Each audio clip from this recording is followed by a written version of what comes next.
Hello everyone, स्वागत है आपका नई वीडियो में। आज हम करने वाले हैं असेसमेंट वर्कशीट 1 क्लास 9th की CBE 2024-25 की। ये सारी वर्कशीट मैं सॉल्व करा रहा हूँ। चैनल को सब्सक्राइब करिए आने वाले और वर्कशीट्स की सॉल्यूशंस के लिए। समझ के करना बहुत ज़रूरी है। इस असेसमेंट वर्कशीट में 5 सब्जेक्ट हैं। हिंदी के 1 से 5 तक के प्रश्न हैं, इंग्लिश के 6 से 10, मैथ्स के ये, साइंस के ये और सोशल साइंस के ये।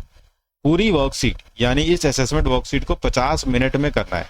तो मैं आपको एक एक करके कराऊंगा, ध्यान से, तसल्ली से। आपने खुद तो कर ही लिया होगा, जो गलती होगी उसको यहाँ पे आप देख के सही कर सकते हैं। तो चलिए क्वेश्चंस को हल करते हैं। सबसे पहले है हिंदी, सेक्शन ए हिंदी। एक बहुत बढ़िया गद्यांश दे रखा है आपको यहाँ पर।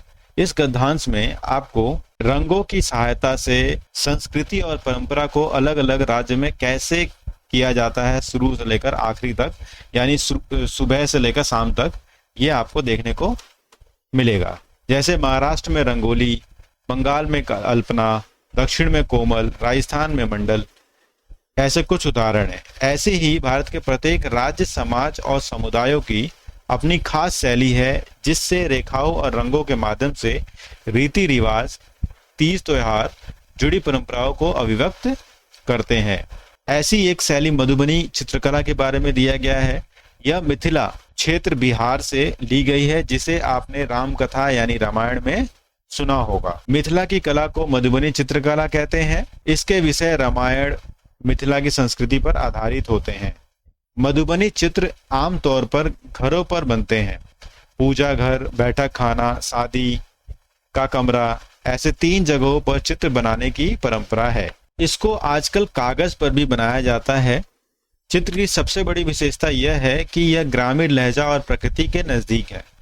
प्राकृतिक के नजदीक होने के कारण यहाँ जो रंगों का इस्तेमाल होता है वो भी कुछ प्राकृतिक के मेल से ही होता है। जैसे बकरी के दूध का इस्तेमाल होना, बबूल के पेड़ की चीक का मिश्रण तैयार किया जाता है ताकि रंग सतह पर अच्छे से टिक सके। मिथिला की चित्राकृति आज भी घरों में बनाई गई कूंचियों यानी ब्रश जो बनाया जाता है ना, कूंचियां कहते हैं उनको, वहां पर उंगलियों और माचिस की तिलियों का इस्तेमाल होता है।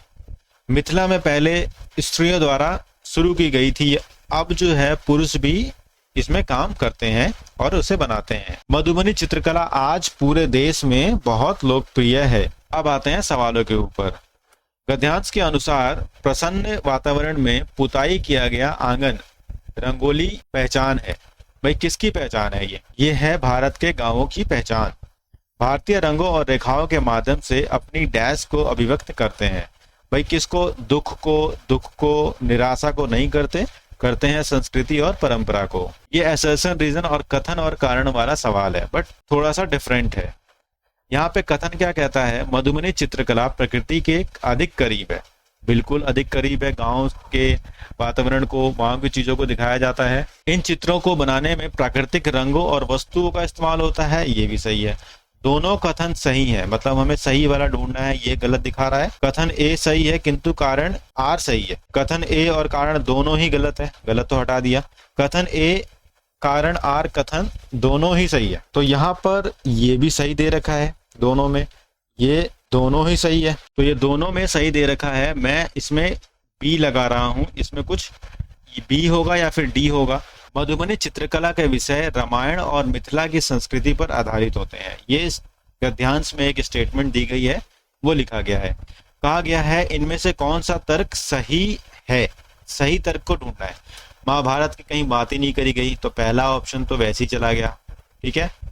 अब बात है मधुबनी चित्रकला का विकास बिहार के मिथिला क्षेत्र में हुआ है, तो ये सही है। मिथिला क्षेत्र का संबंध रामकथा से है, तो ये भी सही है। तो दूसरा और तीसरा दोनों सही है, इसका मतलब डी इसका सही आंसर। अब बात करते हैं आखिरी प्रश्न की। गद्यांश के अनुसार वर्तमान समय में मधुबनी चित्रकला किसके और किनके द्वारा बनाई जाती है? देखिए, वर्तमान समय की बात हो रही है। पहले यह स्त्रियों द्वारा बनाई जाती थी और अब यह स्त्री और पुरुष दोनों द्वारा बनाई जाती है, तो इसका सही आंसर हो जाएगा डी।